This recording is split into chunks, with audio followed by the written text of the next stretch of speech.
የዘላለም ሕይወት ዋስትናም ይሁን ከዛ ጋር የተያዙ ትምህርቶች እያንዳንዱን የሕይወታችንን ነገር ጋር የተገናኙ ናቸው።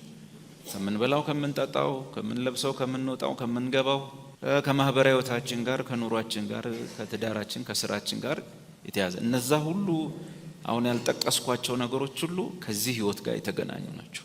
ሕይወት ኑሮ፣ መውጣት፣ መግባት፣ ስራ፣ ትዳር፣ ትምህርት፣ ሌሎችም ነገሮች መልበሳችን፣ መብላት፣ መጠጣታችን እነዚህ ከዚህኛው ሕይወት የተነጣጠሉ አይደሉም። ሰው እነዛን ነገሮች የሚኖረው ከዚህኛው ሕይወት ጋር በተያያዘ ነገር ነው። የሕይወት ቅኝታችንን፣ የሕይወት አስተሳሰባችንን፣ የወደፊት አኗኗራችንን ሁሉ የሚወስን ነው ማለት ነው። በክርስቶስ ማዳን ላይ አንድ ክርስቲያን ያለው ግንዛቤ የሕይወት ስርዓቱን፣ አመለካከቱን፣ ሰው የሚያይበት ሰዎችን ሁሉ የምናይበትን አይን ሁሉ የሚቀይር ነው። ፈሪሳውያን ሰውን የሚያዩበት አይን አለ። ጌታ ኢየሱስ ሰውን የሚያይበት አይን አለ። the same person አንድ ሰው መጥቶ አንድ ፈሪሳዊ ሰው ያን ሰው የሚያይበትና ኢየሱስ የሚያይበት ፈጽሞ የተለያየ ነው። እሱ የዘላለም ሕይወት ስለሆነ ሰዎችን የሚያይበት አይን አለው። የዘላለም ሕይወት ስለሌላቸው ሰዎችን የሚያዩበት አይን አላቸው። ከሱ የዘላለም ሕይወት ማንነት ተነስቶ እይታው ከፈሪሳውያን የተለየ እይታ ነው። ደቀ መዛሙርቱ በዚህ ፈተና ወድቀው ነበር። ጌታ ሆይ በሰማርያ እንደው እሳት ወርዳ ትብላቸው እንበል አሉ። ምክንያቱም እነሱ ስለ ዘላለም ሕይወት መረጃ ስለሌላቸው መዳን ወይንም ማዳን የሚባለው ነገር ዕውቀቱ ስላልነበረ እና የሚያውቁት ነገር አንድ ነገር አለ። የእግዚአብሔርን ምክር የማይሰማ ሶሳይቲ፣ የማይሰማ ማህበረሰብ ሲኖር ኤልያስ ያደረገው ነገር ቢኖር እግዚአብሔር ሆይ እሳት ይውረድ ይብላቸው ነው ያለው። እሳት ወርዷል፣ በልቷቸዋል። ኤልያስ ልክ ነው። ኤልያስ የዘላለም ሕይወት አይደለም። ኤልያስ ማዳን አይችልም፣ ሊያድንም አልተላከም። ስለዚህ እሳት ወርዳ ትብላቸው አለ። ያው ማዳን ካልቻልክ የምትችለው መግደል ነው። ኢየሱስ ግን ከነቢያት አንዱ አይደለም። እሱ የዘላለም ሕይወት ነውና ጥቅስ እኮ ይዘው እኮ ነው። ጥቅስ እኮ አላቸው። ኤልያስ እሳት አወረደ የሚለውን ያውቃሉ እኮ። ጥቅሱን ሰምተዋል፣ በየምኩራቡ ሰምተዋል። እና ሰምተው እሱን ይዘው ነው እሳት ይውረድ፣ በቃ ይሄ ምን አይነት ህዝብ ነው እሳት ይብላው እያሉ የጸለዩት ወይም ሊጸልዩ የፈለጉት። ኢየሱስ ገሰጻቸው። ምን አይነት መንፈስ ነው የሆነላቸው? ይሰማቸዋል። እናንተ ደካማ ሰው እንዲጠፋ የምትፈልጉ፣ እናንተ በደካማው የምትፈርዱ ሰዎች፣ እናንተ ለደካማው ክርስቲያን ተስፋ የለም የምትሉ ሰዎች ምን አይነት መንፈስ ነው የሆነላችሁ? ኢየሱስ ምን አይነት መንፈስ ነው የሆነላቸው ብሎ ገሰጻቸው እና እንዲህ አለ፣ እኔ ሰዎችን ላድን እንጂ ላጠፋ ስለዚህ አልመጣሁም። ላድን እንጂ ላጠፋ አልመጣሁም። ስለዚህ ሕይወት ነው። ሕይወት ስለሆነ ስለ ማዳን መረጃ ስላለው፣ ስለ መዳን መረጃ ስላለው፣ እሱ ዕውቀቱ ስላለው፣ ማንነቱ ስለሆነ ሰዎችን የሚያይበት አይን ከኤልያስም ይለያል፣ ከሐዋርያትም ይለያል። ኢየሱስ የዘላለም ሕይወት ነው። ኢየሱስ የዘላለም ሕይወት ሰጪ ነው ወይስ የዘላለም ሕይወት ነው? ኢየሱስን ያመነ ወደፊት የዘላለም ሕይወት ይኖረዋል። አሜን። ኢየሱስን ያመነ ወልድ ያለው ሕይወት ይኖረዋል። ወልድ ያለው ሕይወት አለው። ለምን? እግዚአብሔር ስለ ልጁ የመሰከረው ምስክርነት ምን የሚል ነው? ይህ የዘላለም ሕይወት ያለው በልጁ ውስጥ ነው። ስለዚህ ልጁ ያለው ሕይወት አለው። ልጁ አለኝ ሕይወት ግን ወደፊት አገኛለሁ የሚባል ትምህርት የለም። ኢየሱስን ተቀብያለሁ የዘላለም ሕይወት ደግሞ ቁጭ ብዬ እየጠበቅኩ ነው የሚባል ትምህርት የለም። ሁለት ስም ያላችሁ ሰዎች በቤት ስም ወይም በተለያየ ስም ሁለት ስም፣ ሶስት ስም ያለው ሰው ይኖራል። ኒክኔም ያለው ሰው ይኖራል እና ያ ሰው የሆነ ቦታ ሲገባ በቀለም በለው በቄም በለው የገባው አንድ ሰውዬ ነው። በቄም ብትለው ራሱ ነው፣ በቀለም ብትለው አንድ ሰው። ኢየሱስ አለኝ የዘላለም ሕይወት ይኖረኛል ብሎ የለም። ኢየሱስ ሌላ ስሙ የዘላለም ሕይወት ነው። ኢየሱስን ከተቀበልክ በኋላ ቁጭ ብለህ የምትጠብቀው የዘላለም ሕይወት የሚባል ካለ ያለህ አማራጭ አንድ ነገር ብቻ ነው፣ ጌታን መቀበል። እና ጌታ እንድትቀበሉ ጋብዛችኋለሁ። ኢየሱስን እያመናችሁ የዘላለም ሕይወት ወደፊት የምትጠብቁ ቁጭ ብላችሁ አንድ ቀን እሱንም ደግሞ ዳማን ያውቃል ደግሞ የኔ ነገር ደካማ ነኝ ላጣው እችላለሁ የምትሉ ሰዎች ተስፋችሁ አንድ ነው። ጌታ ኢየሱስ ክርስቶስን የመጽሐፍ ቅዱሱን ኢየሱስን ጌታ ኢየሱስ ክርስቶስን የግል አዳኝ አድርጋችሁ መቀበል። ኢየሱስን ከተቀበልክ በኋላ ሌላ ነገር ማሰብ አይቻልም። ባለፈው የጠቀምኳችሁን መጽሐፍቶች ጠቆማችኋለሁ ደግሜ። እነዚህ መጽሐፍቶች ጠቃሚ ናቸው። እኛ አልጻፍናቸውም። አማረ እንዳልጻፋቸው እርግጠኛ ነኝ። እኔም እንዳልጻፍኳቸው የጻፉት ያው ጴንጤዎች ናቸው። እንጠፋለን ብለው የሚያለቅሱ ጴንጤዎች ጽፈውታል። እነሱ ይጽፋሉ፣ እኛ እናነባለን ማለት ነው። ስለዚህ ይኸውና እዚህ ጋር ተጽፏል። ስልታዊ ስነ መለኮት ቅጽ 1 እና ቅጽ 2 ገዝታችሁ ቤታችሁ ይቀመጥ፣ ይጠቅማል። መጽሐፉ ጥሩ ነው። ቅጽ 1 እና ቅጽ 2 አንዳንድ ሰዎች ምን እንደሚሉ ታውቃል? በዚህ ቢሎ የሚያስተምሩት ከእንትን መጽሐፍ ላይ ነው ይላሉ። ከእናንተው መጽሐፍ ላይ ነው፣ እናንተ ከምትጮሁት መጽሐፍ ላይ።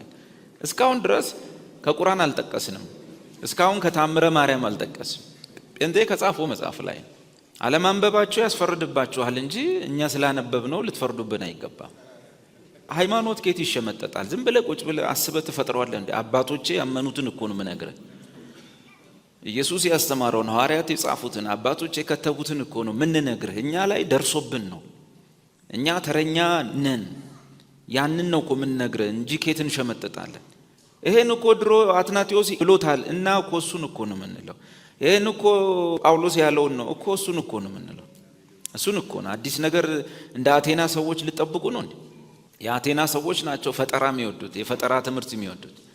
ኢየሱስ ያስተማረውን ሐዋርያት የሰበኩትን አባቶች ያጸኑትን በመከራ ውስጥ ያጸኑትን ያንን እውነት ነው ለእናንተ የምናስተላልፈው። አንድ ክርስቲያን አንድ አገልጋይ አዲስ ትምህርት የመፍጠር መብት አልተሰጠውም፣ እድል አልተሰጠውም። ማንህና ነው የምትፈጥረው? ምንድነህና ነው የምትፈጥረው? ቃላት መሰንጠቅ ምናምን አዳዲስ ቃላቶች እንደው የሉም ሰምተን ማናቃቸውን መፍጠር። ይሄ ሁሉ በቤተ ክርስቲያን ውስጥ ተቀምጦ ወንጌልን ለመቃወም የሚደረግ ነገር ነው እና እንጠቁማለን። ገና መጽሐፍቶች እንጠቁማለን። ይሄው ስልታዊ ስነ መለኮት ቅጽ 1 እና ቅጽ 2 ቆንጆ መጽሐፍ ነው። ግዟቸው። አሳታሚው ኤስአይኤም አሳታሚ ነው። ይኸው እዚህ ጋር ለምሳሌ የትርጉም ስራ የሰሩት ተስፋዬ መስፍን እዚህ ውስጥ አለክ? የለም። ደርበው አዱኛ፣ ፍስሐ ፈይሳ፣ ምኒልክ አስፋው፣ ጌታቸው ወልደማኑኤል፣ ሚናስ ብሩክ። የአርቶቱን ስራ የሰሩት አቶ ንጉሴ ቡልቻ ናቸው። አቶ ንጉሴ ቡልቻን ታውቃላችሁ? አርቶቱን ሰርተዋል። ስለዚህ እኛኛ ላይ በርቱ፣ እነሱን አትነኳቸው ማለት እኛኛ ስንሆን ምስኪኖች ናችሁ ብላችሁ ቀጥቅጡን። እኛ አልጻፍ ነው። ይሄ ደግሞ አስተምህሮ ክርስቶስና ደህንነት። እነዚህ ሰዎች ሊሸልሙኝ ይገባል፣ መጽሐፋቸውን እያስተዋወኩላቸው። አስተምህሮ ክርስቶስና ደህንነት ግዟቸው። አሳታሚ ኤስአይኤም አለ፣ ቤተራይ ምናምን መጽሐፍ ውስጥ የጴንጤ መጽሐፍ ቤት ውስጥ ሁሉ አለ። ይህ መጽሐፍ ይሸጣል። ግዙ። ከዚህ በኋላ ንቃ። ከዚህ በኋላ ዝም ብለህ አትሂድ፣ ዝም ብለህ አትንገድ። ፓስተሩም የነቢዩም የዘይት ሻጩም የምኑ የትልቁም የትንሹም ማስፈራሪያ አትሁን። ተደላርለቁም፣ ጽና፣ በርታ፣ ግፋ፣ በጌታ ደስ ይበል። አለዛ በተሸነፈ ህይወት እና ከነሱ በሚገኝ እርዳታ ነው ዘመንም ያልቀው ማለት ነው። ገጽ 492 ላይ ታገኛላችሁ። የዘላለማዊ ዋስትና ማረጋገጫና የእግዚአብሔር ቅዱሳን ጽናት ይላል። የዘላለማዊ ዋስትና ማረጋገጫና የእግዚአብሔር ቅዱሳን ጽናት። እንግዲህ በግል ማንበብ ካልተቻለ በጋራ እናንብብላቸው። እናንብብ እስቲ። በክርስቲያኖች መካከል የሚነሳ አንደኛውና አከራካሪ የሆነው ርዕሰ ጉዳይ እውነተኛና ዳግም የተወለዱ አማኞች ደህንነታቸውን ይዘው ይቆያሉ ወይስ ያገኙትን የሚያጡበት ሁኔታ ይኖራል የሚለው ነው። ማንኛውም ክርስቲያን በአንድ ወቅት ክርስቶስን አምነው የተቀበሉና ኋላ ግን ይህን እምነታቸውን የተዉ ሰዎችን እንደዚህ አይነት ጥያቄ የሚጠይቅ ሰው ድሮ ክርስቲያን ነበሩ አሁን የተዉ ሰዎች አሉ። እነሱን እያሰበ የሚጠይቀው ጥያቄ። አብዛኞቹ አማኞች አንድ ጊዜ መልካም የክርስትና አካሄድ የነበራቸው ኋላ ላይ ደግሞ በኃጢአት ከመውደቃቸው የተነሳ ያንን የመልካም ሕይወት አናኗር የማይኖሩ ሰዎችን ደግሞ የሚያውቁ ክርስቲያኖች አሉ። እንትና እንደዚህ ነበር፣ አሁን እንደዚህ ነው። ከዚህ የሕይወት ገጠመኝ የተነሳ ብዙ ሰዎች በአንድ ወቅት ድነው ይዘውት የነበረው ሕይወት በሌላ ጊዜ ከኃጢአታቸው የተነሳ ወይም በክርስቶስ ማመናቸውን ስለሚያቆሙ የተቀበሉትን ደህንነት ያጣሉ የሚለውን ሐሳብ መቀበሉ ቀላል ነው። ደህንነታቸውን ያጡ የሚመስሉ ሰዎችን የምናውቅ ብንሆንም እኛ መደምደሚያ ልናደርግ የሚገባው መጽሐፍ ቅዱስ የሚሰጠውን ትምህርት እንጂ የግል ተመክሯችንን ወይም ግንዛቤያችን ሊሆን አይገባም። ይሰማል? አበበን በቀለን መጥቀስ ሳይሆን ቅዱስ ቃሉን መጥቀስ ነው ሐሳቡ። አማኞች ስላላቸው ዋስትና ወይም መተማመኛ እንደዚሁም የክርስትና ሕይወታቸውን በመራመድ ረገድ ስላላቸው ጽናትና የመንፈስ ብርታት መጽሐፍ ቅዱስ ምን ያስተምረናል ይላል። አንደኛ አማኞች ለዘላለም ዋስትና አላቸው፣ ምክንያቱም ከእግዚአብሔር ጋር የታረቁ መሆናቸው ስለታወቀና ከእርሱ ጋር ሰላም ስላላቸው ይላል። ያ ሮሜን ለመጥቀስ ነው። በኋላ ትንሽ አነበዋለሁ እየዘለልኩ ርዕሷን ብቻ። ሁለተኛ እግዚአብሔር ሁልጊዜ የጀመረውን ስራ ስለሚፈጽም የአማኞች ሁኔታ ለዘላለም የተረጋገጠ ነው። ሶስተኛ አማኞች ለዘላለም ደህንነታቸው ተረጋግጦላቸዋል፣ ምክንያቱም የእግዚአብሔር መንፈስ ቅዱስን የተቀበሉ ስለሆኑና በእርሱም የታተሙ በመሆናቸው ነው። አራተኛ አማኞች የዘላለም ዋስትና አላቸው፣ ምክንያቱም ኢየሱስ ራሱ ስለሚጠብቃቸውና ስለሚንከባከባቸው ነው። አምስተኛ አማኞች ለዘላለም የተጠበቁ ናቸው፣ ምክንያቱም ከክርስቶስ ጋር ሞተው ሕያዋን ሆነው የተነሱ ስለሆነ። እስቲ የተነሳ አይሞትም በሉ። ከክርስቶስ ጋር ተነስታችኋል። ጥሩ። ስድስተኛ አማኞች ዘላለማዊ ዋስትናቸው የተጠበቀ ነው፣ ምክንያቱም እያንዳንዳቸው የክርስቶስ አካል ክፍሎች ስለሆኑ ነው። ይህን ትላንት አውርቻለሁ አይደል? እንደዛ። ሰባት አማኞች ኃጢአት በሚሰሩበት ጊዜ ኢየሱስ ስለሚማልድላቸው ለዘላለም ዋስትናቸው የተጠበቀ ነው። እኔ አይደለም ይሄን ያልኩት፣ ይሄ መጽሐፍ። ስምንተኛ ጠቃሚ የሆነ ማጠቃለያልና ኮንክሉድ ያደርገዋል ይሄ መጽሐፍ። ይሄ ደግሞ ገጽ 892 ነው። ቅጽ 2 ላይ ቅጽ 2 ነው። ስልታዊ ነገረ መለኮት። ይሄ በየስነ መለኮት ትምህርት ቤት ውስጥ ላይብረሪ ላይ አለ፣ በየቸርቹ ላይብረሪ ላይ አለ። ለኔ መጀመሪያ እንደውም ይሄን መጽሐፍ አሽገው የሰጡኝ ሰው ጅማ ላይ የአንድ ትልቅ ቤተክርስቲያን ሰው ናቸው። አሽገው ነው የሰጡኝ። እንደዚህ አድርገው እንግሊዘኛው አለ ሲስተማቲክ ቲዮሎጂ ይባል፣ እሱ እንዲያርገው ላኩልኝ ማለት ነው። እኔ ደግሞ አነበብኩት ማለት ነው። የቅዱሳን ጽናት። እውነተኛ ክርስቲያኖች ደህንነታቸውን ሊያወጡ ይችላሉን? በእውነት እንደገና የተወለደ መሆናችንንስ እንዴት እናውቃለን ይላል። ይሄ በጣም ግሩም ነው። ይሄኛው ደግሞ አጻጻፉ በጣም ግሩም ነው። ይሄ ሁሉ ጥያቄዎችን ሁሉ እየመለሰ እነዚህ ትላንት ፓስተር እየመለሰልን የነበረውን እነሱን ሁሉ እየጠየቀ ነው። ብዙ ገጽ ነው፣ ለማንበብ አልችልም። አሁን ይህ እነዚህ መጽሐፍቶቹን ለመጠቆም ነው። ወደ ቅዱስ መጽሐፍ እንግባና ሉቃስ ወንጌል ምዕራፍ 1 አውጡልኝ። ምዕራፍ 1 ዘካርያስን ታውቁታላችሁ። ዮሐንስ ተጸነሰ። ከዛ በኋላ ስም አውጣለት ተባለ። ብራና ላይ ጻፈ። ስሙ ዮሐንስ ነው ብሎ አለ። በዛ ቤተሰብ ያልተለመደ ስም ቢሆንም በሌዋውያን ውስጥ ግን ዮሐንስ ብሎታል። ከመንፈስ ቅዱስ የተመረጠ ስም ነው። ዮሐንስ ማለት የቃሉ ፍቺ ምንድነው? የእግዚአብሔር ጸጋ ማለት ነው፣ ግሬስ ማለት ነው። እና ዮሐንስ ተወለደ።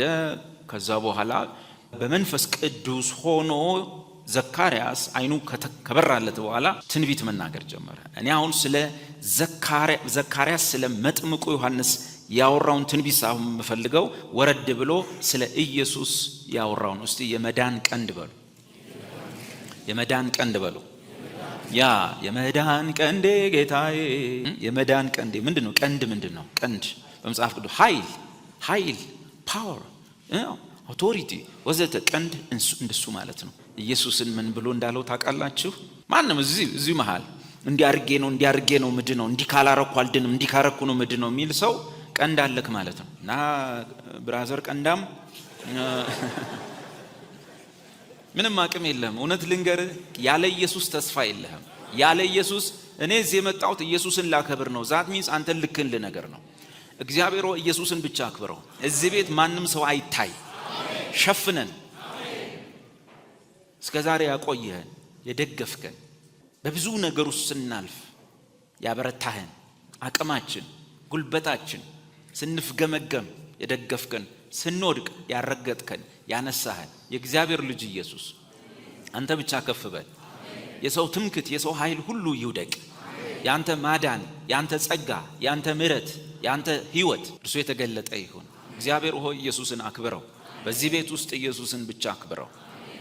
እኔነት በኢየሱስ ክርስቶስ ስም የተደበቀ ይሁን። እኔነት በኢየሱስ ስም የተሰበረ ይሁን። አሜን። ከዛ ምዕራፍ 1 ላይ እንደዚህ ይላል። ቁጥር 67 ማንበብ ይቻላል። አባቱ ዘካርያስም መንፈስ ቅዱስን ሞላበትና ትንቢት ተናገረ እንዲህ አለ። የእስራኤል ጌታ አምላክ ይባረክ፣ ጎብኝቶ ለሕዝቡ ቤዛ አድርጓልና ከጥንት ጀምሮ በነበሩ በቅዱሳን ነቢያት አፍ እንደተናገረው በብላቴናው በዳዊት ቤት የመዳን ቀንድን አስነስቶልናል። በእርግጥ እስራኤላዊ ነው። በእርግጥ በሮም ቅኝ ግዛት ውስጥ ያሉ ናቸው። ትልቁ መላቀቅ የፈለጉት ነገር ከአሕዛብ ቀኝ ገዢዎቻቸው መዳን ነው። ግን ለኛ ከዛም ያልፍ መዳን ስለተፈጸመ በዛ አቅጣጫ እንድትሰሙኝ ብዬ ነው። ዘካርያስ እያወራ ያለው መዳን ቀንድ የሚልበት ምክንያት በዋነኛነት አምልኮተ እግዚአብሔርን በአግባቡ እንዳይፈጽሙ ከእንደገና በአሕዛብ ምድራቸው ተረግጣ በቤተ መቅደሱ ስራና በአገልግሎቱ ፖለቲካው እየገባ በቀኝ ግዛት ውስጥ ሆነው መሲህ ጠፍቶ በዳዊት ዙፋን ላይ ንጉሥ ጠፍቶ እንደዚህ ባሉበት ሁኔታ ስለሆነ ያለው ኢየሱስን የጠበቁት ከዛ አቅጣጫ ብቻ ነው። ነገር ግን እናንበው እንደዚህ ይላል ቁጥር 69 ከጥንት ጀምሮ በነበሩት በቅዱሳን ነቢያት አፍ እንደተናገረ በብላቴናው በዳዊት ቤት የመዳን ቀንድን አስነስቷል። እዚህ ቤት እንዲህ የለም አላልኩ? ዝም ብሎ አዎ የለም፣ ፊደል በፊደል ነው፣ ቁጥር በቁጥር ነው። የመዳን ቀንድን ምን ማለት ነው? አስነስቶልናል ማለት ምን ማለት ነው? አስነስቷል ቢል ለአንተ ይሁን ለማን እንደሆነ አይታወቅም። አስነስቷል ኦኬ ምናምን፣ ግን አስነስቶልናል ምን ማለት ነው? ኢየሱስ ክርስቶስ አባት ይርዳኝ። ኢየሱስ ክርስቶስ ቃል ስጋ ከሆነበት ጊዜ ጀምሮ ቃል ስጋ ከሆነበት ጊዜ ጀምሮ የሚያደርገው የሚሆነው የሚሰራው ነገር አንዱም ለሱ አይደለም። እስቲ ወክሎኝ ነው በሉ፣ ወክሎኝ ነው በሉ። ቃል ስጋ ሆነ። ለምን ሆነ? ምድርን መጎብኘት አምሮት እንደው እቺ ዓለም ምን ትመስላለች ብሎ ነው። ለምን መጣ? ቃል ለምን ሰው ሆነ? ቃል ለምን ስጋ ሆነ? አቤት! እግዚአብሔር ካንተ እግዚአብሔር ካንቺ በግል የሚፈልጋቸው ነገሮች አሉ። እነሱን አንዳቸውንም አንተ ላይ አላገኘም፣ አንቺ ላይ አላገኘም። ስለዚህ ቃል ምን ሆነ? ሰው ሆነ። ቃል ስጋ ሆነ። በሰውነቱ ቃል ስጋ ከሆነበት ጊዜ ጀምሮ የሆናቸው የሚሆናቸው የሚያደርጋቸው ነገር አንዱም ለርሱ አልተቆጠረም። አንዱም ሊያስቆጥር አልመጣም። እንዴት ነኝ እግዚአብሔር አባቴ ሄድኩልህ እኮ በመርከብ ላይ ምንድነው በታንኳ ላይ በባህር ላይ ሊል አልመጣም። ዳቦ አራባው እኮ ሊል አልመጣም። እያንዳንዷ የሚሰራ አረቆይ ተው እስቲ ቆይ ሲጸነስ ጀምሩ ሕፃን ተወልዷል። አሜን አቤት! ሕፃን ተወልዷል፣ ወንድ ልጅም ተሰጥቷል። አይመጣም። እሱ ለአንተና ለኔ ነው። እኔ ስወለድ አንተ ስትወለድ ወይ ሕፃን ተወለደ ይባላል።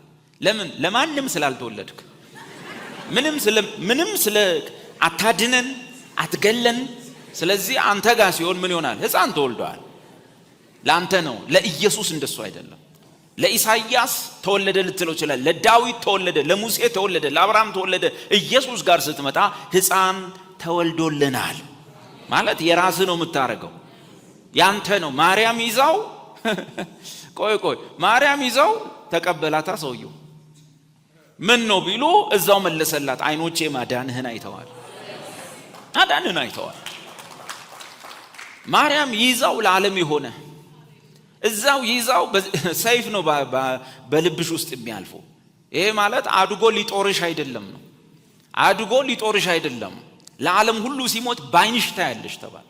ስለዚህ ሕፃን ተወልዶልናል ሲል ለኔ ነው በሉ። አሁን ወንድ ልጅም ተሰጥቶናል ለኔ ነው።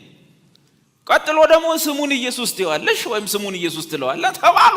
እሺ ስሙ እንኳን ለርሱ ለራሱ ለሱ መጠሪያ ስሙ ነው የተሰጠው፣ ግን ለኛ ነው።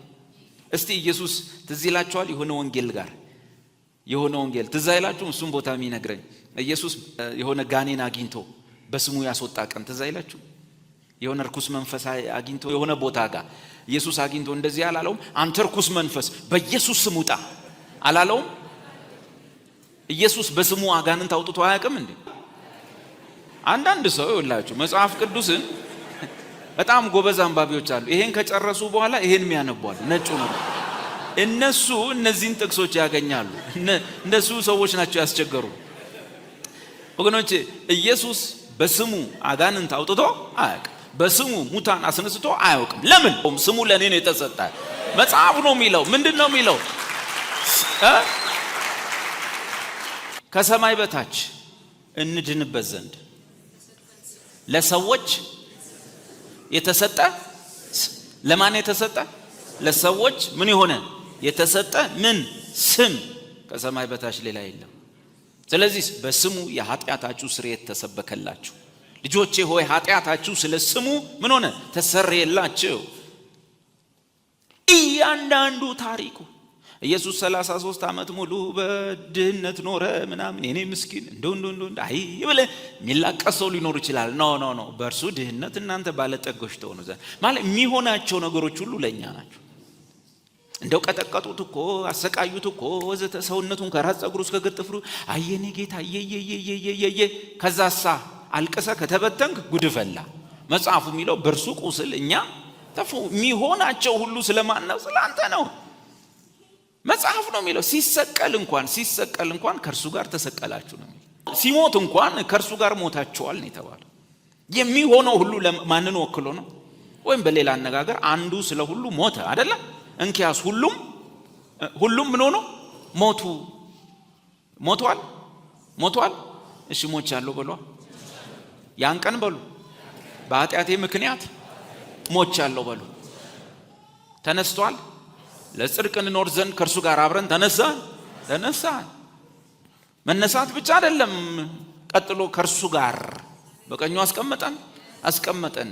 ይመጣል ድጋሚ።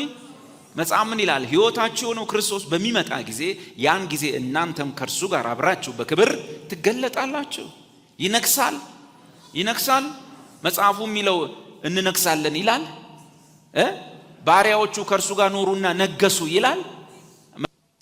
የሚሆነው ሁሉ የሚነግሰው በሰውነቱ ነው። ልብ በሉ እና በሰውነቱ የሚሆናቸው ሁሉ ለኛ ተቆጠሩ።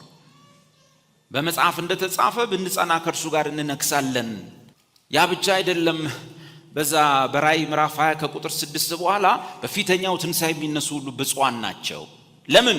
ከእርሱ ጋር 1000 ዓመት ሙሉ ኖሩና ነገሱ። በጣም ለማመን የሚከብድ ነገር ሁሉ መጨረሻ ይጻፈራ። ራእይ 2 ላይ ባሪያዎቹም ከእርሱ ጋር ነገሱ። ታውቃለህ አይደለ? ምድር የምትናወጠው ባሪያ ሲነግስ ነው። መጽሐፍ እንደሚለው እኛ ግን እነግሳለን። ምንም ማድረግ አይቻልም። ባሪያዎቹ ከእርሱ ጋር ይነግሳሉ ይላል መጽሐፍ ነው የሚጽፉ። በሰውነቱ ያደረጋቸው ነገሮች ለክርስቲያኖች ተቆጠሩ። ኢየሱስን የበላው ከእርሱ የተነሳ በሕይወት ይኖራል።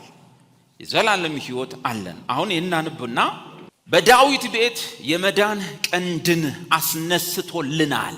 ለኢየሱስ ሁሌ ሲነበብ ወዴታ አምጥተህ ሆኖ የምታነበው ላንተ አድርገህ ነው የምታነበው። ኢየሱስ እኮ ተወለደ፣ አራከው ተወለደልኝ ይባላል።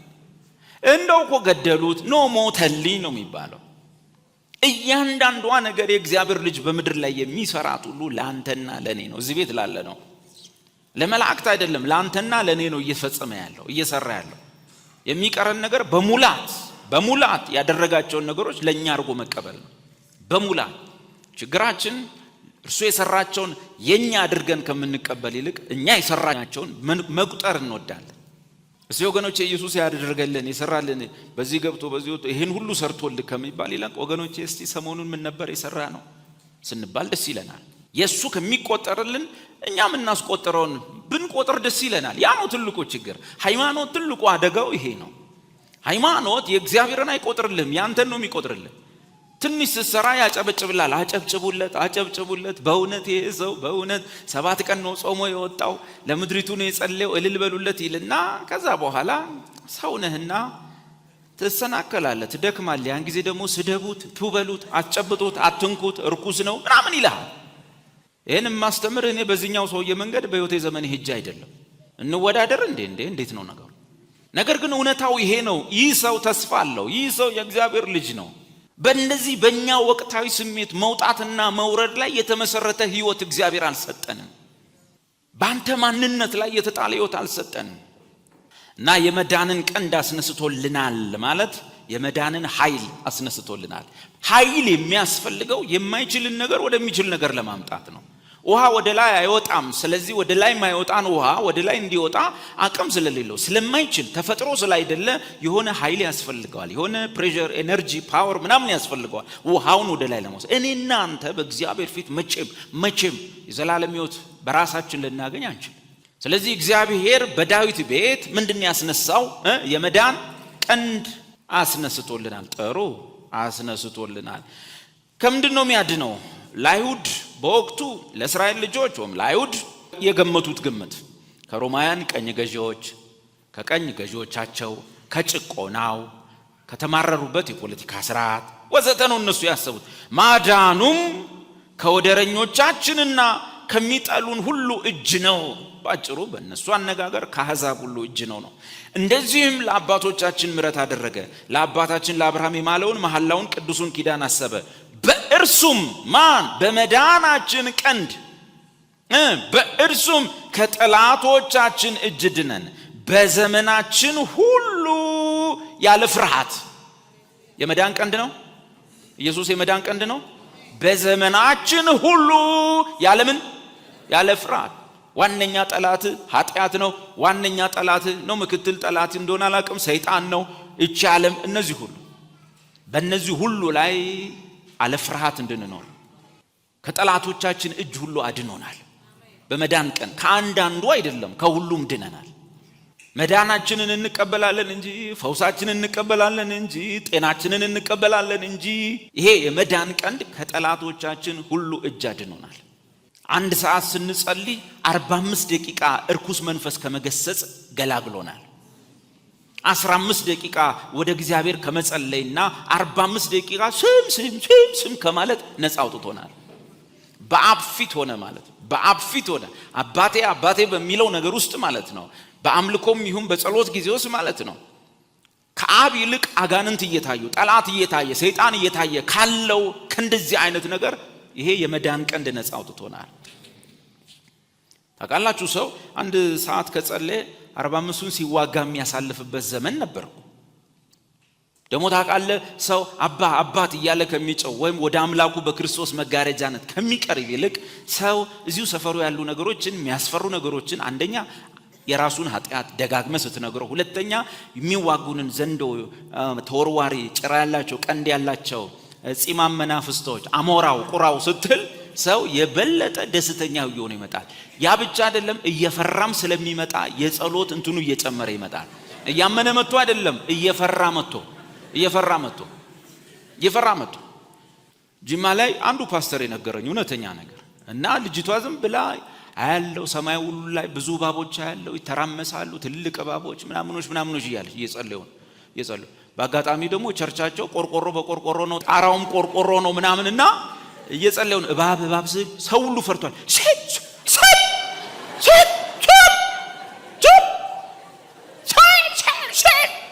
በዚህ መሃል ግቢ ውስጥ ያለ አቮካዶ የሚባል ተክል አለ።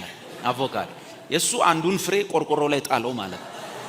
ቆርቆሮ ጓ ሲል በር በዚህ ይሁን ምክንያቱም የተሳለው ስል ትልልቅ እባቦች እንደዚህ ሆኑ፣ ጺማሞች ቀንዳሞች ምናምን የመዳን ቀንድ እግዚአብሔር አስነስቶልናል። ከጠላቶቻችን እጅ ሁሉ ድነን በዘመናችን ሁሉ አለ ፍርሃት። ሙሉ መዳን አለ ፍርሃት መኖር ነው። የጣልከው ሙዝ አዳልጦ ልጣጩ እዛው በር ላይ ራስ ጥለ አንስቶ ሲጥል የጠላት አሰራር ነው፣ ውጊያ ነው። በቀደም በህልሜ አይቻለሁኝ የሆነ ነገር በቃ ሰሞኑን ልቤ እንትን ብሎ ነበር። ኖ ሁሉ ሙዙን ገስጸ ልጣጩን ገስጸ እያንዳ ጥላህን ማታምንበት ህይወት እግዚአብሔር ከጠላቶቻችን እጅ ሁሉ ነው ያዳነን። ከሰይጣን ስልጣን ሁሉ አዳነን ነው የሚለው ቃል።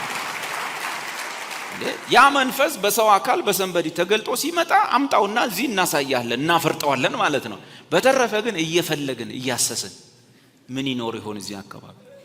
ከጅጅጋ የመጣ መንፈስ አለ እዚህ አዲስ አበባ ላይ ሆነ በጣም ከባድ።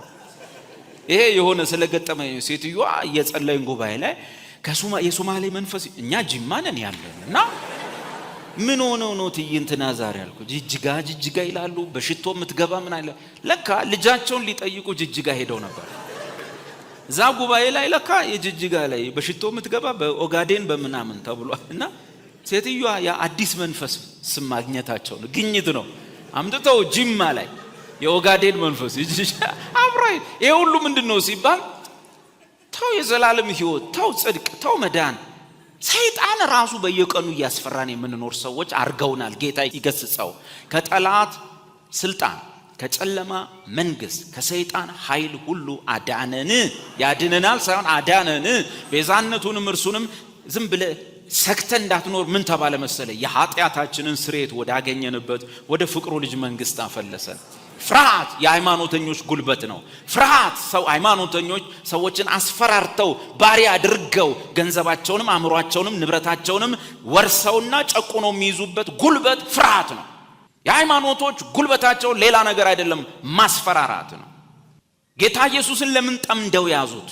ጌታ ኢየሱስን ለምን ጠላው የሃይማኖቱ ዓለም ሲባል በእኔ የሚያምን የዘላለም ሕይወት አለ። እነዚህ ቀራጮች፣ እነዚህ ጋለሞቶች፣ እነዚህ ሰካራሞች፣ እነዚህ ያንተ ወዳጆች ኢየሱስ ምን አለ? እነዚህ በኢየሱስ ስም እኔ እነሱን አላቃቸውም አላለም። እውነት እውነት እላችኋለሁ ወደ እግዚአብሔር መንግሥት በመግባት እነዚህ ቀራጮች፣ እነዚህ ጋለሞቶች፣ እነዚህ ሰካሮች ይቀድሟችኋል።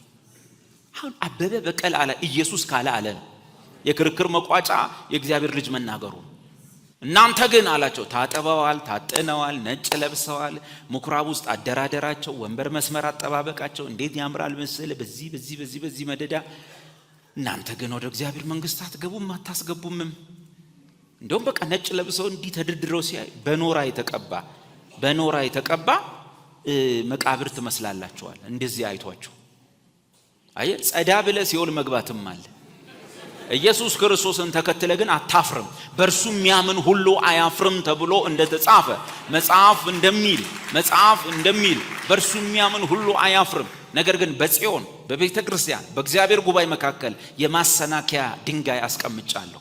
ሮሜ ላይ ነው የተጻፈውና ያንን ሄደ ለአይሁድ አጠቅሰውም። ሮሜ ላይ ተጽፏል፣ ቸርች ላይ ነው የምትጠቅሰው። ጳውሎስ ለጠቀሰበት ለሮሜ ቤተ ክርስቲያን በጽዮን የማሰናከያ ድንጋይ አስቀምጫለሁ። በቤተ ክርስቲያን በዛ ድንጋይ የሚተማመን ሁሉ አያፍርም።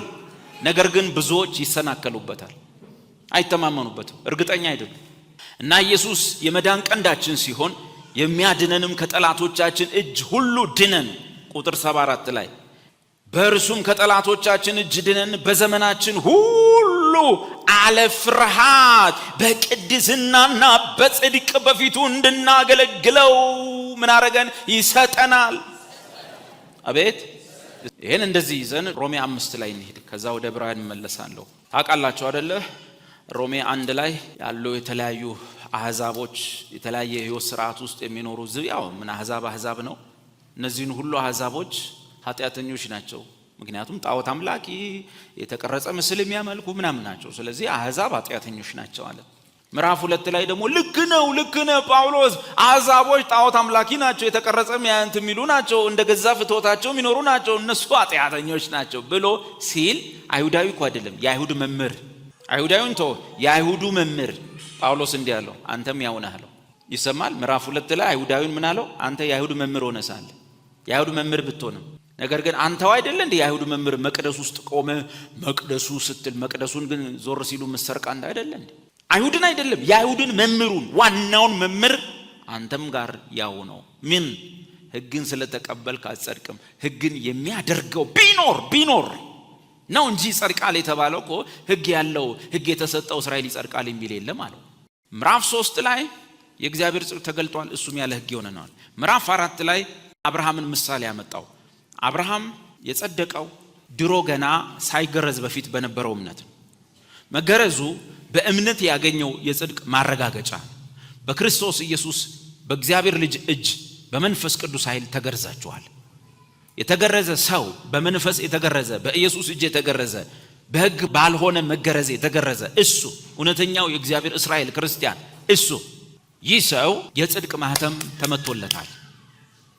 በኢየሱስ እጅ በመንፈስ ቅዱስ ኃይል መገረዛችሁ በእምነት ያገኛችሁት የጽድቅ ማህተም እግዚአብሔር መጥቶ ከጨረሰ በኋላ ማን ነው ያን ማህተም ከዚህ መሃል መፋቅ የሚችል? ተገርዛችኋል የሚል ቃል ስታነብ ዛት ሚንስ ደህንነት አልቋል ነው። ማህተም ተሰጥቷል ማለት በእምነት ያገኘው የጽድቅ ማህተም ይሄን አረጋገጠ። ከዛ ምን አለ? ይሄማ የተጻፈው ለአብርሃም ነው የሚል ደሞ አለ። ሰው እኮ እንደው እንዴት ኢየሱስ እንደው አንድ ጊዜ እንዴት ባረግ ነው ይሄ ህዝብ የሚገባዋል? እንዴት ነው ተጨነቀና እንዲያ ይህ ህዝብ በገበያ የሚጫወቱ ልጆችን ይመስላል። ሙሾ ያሞሽን አለቀስንን ሰው አያለቅስም አሉ ልጆቹ በዘፈናቸው። ደግሞ ዘፈንን ሰው እስክስ አይልም፣ ሲዘፈንም እስክስ አይልም፣ ሙሾም ሲወጣ አያለቅስም። እረ ምን ጉድ ነው ተባለ። ኢየሱስ ነው ያለው። ስለዚህ ይሄን እየጠቀስ ካንዳንድ ሰው ይሄ እኮ ለአብርሃም ነው የተጻፈው ይላል። ለሱ ደግሞ መዝጊያው ቁጥር 22 ላይ ጽድቅ ሆኖ ተቆጠረለት። ነገር ግን ተቆጠረለት የሚለው ቃል ስለ እርሱ ብቻ የተጻፈ አይደለም። ይሰማል? ለአብርሃም ብቻ የተጻፈ አይደለም። ጽድቅ ሆኖ ተቆጠረለት። አስቆጠረ የሚል የለም። ባጭሩ እዚህ ቤት ያለው ሰው ሁሉ ጽድቅ ተቆጥሮልህ እንጂ አስቆጥረህ አይደለም ነው መጽሐፉ እያለ ያለው። ምንስ አድርገህ ልታስቆጥር ትችላለህ? በቅዱሱ አምላክ ፊት በኢየሱስ ክርስቶስ አባትና አምላክ ፊት ምን ልታቀርብ ትችላለህ? ያደረግናትን ተሳትፎ አገልግሎቴን እንዴት ነው እግዚአብሔር አገልግሎቴን ለደህንነት አይሆነ? ኧረ ተው አይሆንም። ከዛ ምን ይላል ቁጥር 23 ተቆጠረለት የሚለው ቃል ስለ እርሱ ብቻ የተጻፈ አይደለም ስለኛም ነው እንጂ። እኛ እነማን? ስለ በደላችን አልፎ የተሰጠውን እኛን ስለ ማጽደቅ የተነሳውን ጌታችንን ኢየሱስን ከሙታን ባስነሳው ለምናምን ስለኛ ነው እንጂ። ጽድቅ ተቆጠረለት የተባለው ስለማን ጭምር ነው? እስቲ ጽድቅ በሉ አይዞች። ተቆጥሮልኝ ነው አስቆጥሬ አይደለም። እነማንን?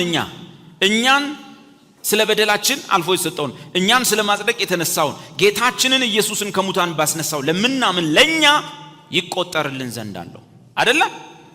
እኔ አሁን ከዚህ በላይ የፈለኩት ምዕራፍ 5 ቁጥር 1 ነው። እንግዲህ በእምነት ከጸደቅን በእግዚአብሔር ዘንድ በብርታታችን በጥረታችን ሰላምን እንያዝ። ምንድን ነው የፈለኩት? ይሄን ነው። እንግዲህ በእምነት ከጸደቅን በእግዚአብሔር ዘንድ በጌታችን በኢየሱስ ክርስቶስ ምንን እንያዝ? ሰላምን እንያዝ። ምን እንያዝ? ፒስ። ከዚህ በኋላ መዳን ላይ ሰላም የምታጣ ሰውዬ ልታስቆጥር የምታስብ ሰው ነህ ማለት። ተቆጠረለት ከተባለ በእግዚአብሔር ዘንድ በብርታት በድካም በጸሎት በመብል ሳይሆን በማን ነው የሚለው ንባቡ? ይሁ በደንብ ይሁ የሰላሙ ዋስትና የሆነ ተወካይ መኖር አለበት። ሰላማችንን የሚያጸና ማንነት መኖር አለበት። ራሴን ካየሁ መቼም በእግዚአብሔር ፊት ሰላም ሊኖረኝ አይችልም። አይደለም ድካሜን ብርታቴን አስቤ ትልቁ ብርቱ አምላክ ፊት ጋር ጥሩ አይመጣም። ስለዚህ በአብ ፊት ሰላም የምንይዝበትን ተወካይ አስተማማኝ ማንነት እዛ ቦታ ላይ ጠቅሶታል። እንግዲህ በእምነት ከጸደቅን በእግዚአብሔር ዘንድ በጌታችን እዩ በማን ዘንድ? በእግዚአብሔር ዘንድ። በአንተ ዘንድ አንተማ እኮ ኑሮ ያውካሃል፣ ሰው ያውካሃል፣ ነገረኛ ያውካሃል፣ ዋስትና ታጣለህ። ስትወጣ የመንገድ ዋስትና የለም፣ ስትገባ የመግባት ዋስትና ብዙ ላይ ኖር ይችላል። አፍሪካ ውስጥ ነው ያለ፣ ቀንዱ ላይ ነው ያለው፣ ብዙ ነገር አለ። በብዙ ነገር እያልን ያለ ነው። ይሄ ሰላም፣ ይሄ የመዳን ሰላም፣ ይሄ የጽድቅ ሰላም፣ ይሄ ተቆጠረለት የሚለው የጽድቅ ሰላም በማን ዘንድ? በማን ዘንድ የምንይዘው ነው? በእግዚአብሔር ዘንድ። ይሄማ ይጫወትብሃል። ትንሽ ስትበረታ እልል ይልልሃል፣ ስትደክም ደግሞ ቱቱ ይልብሃል። ይሄ ራሱ ጎበዝ ነህ ይልሃል፣ ደግሞ መልሶ ኃጥእ ነህ ይልሃል። በእግዚአብሔር ፊት ግን በእምነት ከሆነ የጸደቀ ነው። ምን እንያዝ? ሰላምን እንያዝ። በምን ማስተማመኛ? ፐርሰን ያስፈልጋል። እዛ የሚቆም ሰው ያስፈልጋል። እዛ ዋስትና ያስፈልጋል። በጌታችን በኢየሱስ ክርስቶስ ምንን እንያዝ? ሰላም እንያዝ። ዋስትናችን ማን ነው? ዋስ ማን ነው? ዋስትና ማን ነው? አብጋ ስመጣ ቆይ እኔ ለምሳሌ 3 ቀን ጾም ጸሎት ያስኩኝ እሁድ እዚህ ፕሮግራም ለመምራት ማለት ነው። ልዩ ጥንቃቄ እግዚአብሔር ሆይ እሁድ እስኪመጣ አይኖቼን ከለክላለሁ፣ ጆሮቼን ከለክላለሁ። እንዴትም ብሎ እሁድ ደረሰልኝ። ከዛ እሁድ ጠዋት እንዴትም ብዬ ቸርች መጣሁ። የታክሲ ረዳቱ ሲያንገላታኝም ጸጥ አልኩ። ጌታ ይባርክ። ምኑን ታውቃለህ? እስክመለስ ነው አይነት ነገር ነው። ገብቷል? አገልግዬ ስመለስ እንገናኛለን አይነት ነው ያንዳንዱ ሰው። እና እሺ ጌታ ይባርክ እንደዚህ ያልክ እንዲህ ያልክ መጣ። የሚያናደው ነገር ባልጠበቅከው ሁኔታ እዚህ ቸርች ጋር እዚህ በራፉ ጋር የሆነች ልጅ አይተህ ትንሽ ልብህ ደነገጠ። እና እንደዛ ተዘጋጅተ የመጣ ሰው ፕሮግራም እንዴት ልትመራ ነው? አግባብ ነው መምራት? ደነገጥኩ። የሆነች ልጅ አይተህ ድንግጥ አልክ። እሺ መተስ አንተ አሁን ትንሽ ሸም የለም አባ ስትል ሸም የለም? ምንድነው ማለት ያለብህ? እኔ ማረባ ማልጠቅም ነው ወይስ በጸሎቱና በጾሙ ሰዓት የነበረ አባባ የሚለው መንፈስ አሁንም አለ? ከሌለ ችግር ውስጥ ናችሁ። እናንተ በቃ በእናንተ ላይ ሆናችሁ ህይወታችሁ ፔንዱለም ነው። በራሳችሁ ጽድቅ ላይ እየተደገፋችሁ ለራሳችሁ ስታጨበጭቡ፣ ራሳችሁን ስትኮንኑ፣ በቃ አማኝ ህይወቱ እንደዚህ ነው ወገኔ። ይሄ አልወርድም የሚል ነገር አትስማ። ይሰማል?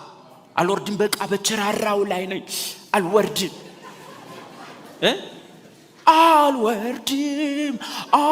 እሱ ትዝ ይላል ቪዲዮ ልጁ የተቀረጸው ተራራ ነገር ላይ ወጥቶ ክሊፑን የተቀረጸው የሆነ ጋራ ነገር ላይ አልወርድም። ከቀረጻ በኋላ ወርዷል አልወረደም? አቤት ከቀረጻው በኋላ ወርዷል ብራዘር። ጴጥሮስን የሚያክል ሐዋርያ ተራራው ላይ ወጣ። እሷ ህይወት ካልተጠነቀቅ ትሸውዳለች። እቺ ከፍ ምትልባት ምናምን የሆነ የምትወጣጠርባት ህይወት ካልተጠነቀቅ አደጋ። ጴጥሮስ ተራራው ላይ ወጣ። የመገለጥ ተራራ ውስጥ ገባ። የአብን ድምጽ ሰማ። ብርሃን ደመና ወዘተ አየ። ኢየሱስ ሲቀየር ኦስማ ብራባሹ ሰላባቲያ። ከዚህ መውረድ አያስፈልግም። ጌታ ሆይ አቤት በዚህ መሆን ለኛ መልካም ነው። ኖ ትወርዳለህ። ገና 3 ትክደኛለህ። ገና ገረድ ፊት መገለጥ ተራራ ያለም አልወርድም ትወርዳለህ። ገረድ ፊት ነው 3 ገና የምትክድ። ይሄ የክርስቲያኖች ህይወት ነው። ይገጥመናል። ጴጥሮስ ግን ኢየሱስን እጅግ ይወደዋል። 3 ካደ ሰውዬ ጴጥሮስ ደግሞም ክዷል። ታውቃላችሁ 3 ካደ ሰውዬ አካካሰው እኮ እወድሃለሁ፣ ትወደኛለህ፣ እወድሃለሁ፣ ትወደኝ እንደምወድህ ራስህ ታውቃታለህ። በደንብ ነው የምታውቀው። ወገኖቼ የጴጥሮስ አይነት ክደት ብዙ ጊዜ ክደናል። እኛ በግልጽ በገረድ ፊት ባንክድም ምትዩን ሰውዬ ባንልም ጴንጤ መሆናችን እንዳይታወቅብን ያረግናቸው ቦታዎች፣ ጥንቃቄዎች ሁሉ የጴጥሮስ ክደት ይባላሉ። ግን ልባችሁ እኮ ኢየሱስን ይወደዋል። ድሮዛ ሲያለን እንደዚህ ነው ሻዩም ላይ ምኑም ላይ የምናረገው ቤተስካን ስንውል ማለት ነው። ከዛ ልጅ እያለን ካፍቴሪያ የሆነ ቦታ ስንሄድ ማዕት ሰው ነው ያለ። እንዴት እንድንበል በረጅሙ ቆመን ነው በረጅሙ የምናረገው አንችልም። ገብቷል? ሰው ሁሉ ያናል ብለን እዛችሁ ነው ማንኪያውን እያማሰልን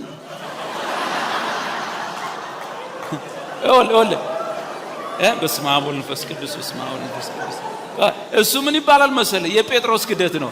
ጌታን እኮ እንወደዋለን እንከተለዋለን እኮ፣ ግን በነገሮች በሁኔታዎች የተወሰንን ምስኪኖች ነን። ዛሬም ኢየሱስ ያስፈልገናል። ዛሬም ሊረዳን ያስፈልጋል። ዛሬም ሊደግፈን ያስፈልጋል። ዛሬም ጥገኞች ነን። ዛሬም ምስኪኖች ነን።